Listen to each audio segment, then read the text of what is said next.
નમસ્કાર, શો ટાઈમમાં આપનું સ્વાગત છે। Bhavnagar police headquarter police parade ground ખાતે ભાવનગર રેન્જ પોલીસ અને ભાવનગર ટ્રાફિક એજ્યુકેશન ટ્રસ્ટ દ્વારા સેતુ ગરબા મહોત્સવનું આયોજન કરવામાં આવ્યું છે।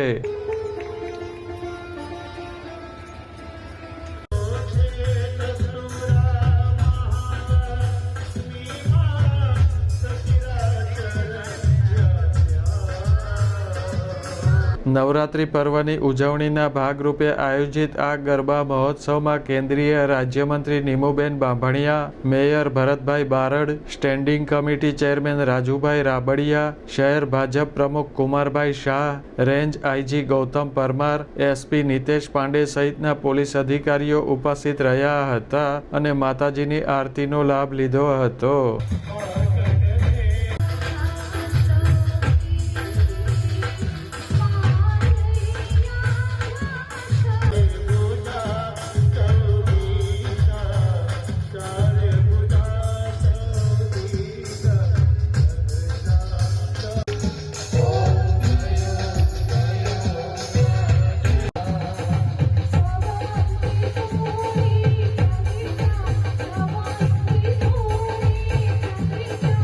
આ મહોત્સવમાં પોલીસ પરિવારના સભ્યોએ સંગીતના સથવારે રાસ ગરબાની રમઝટ બોલાવી હતી।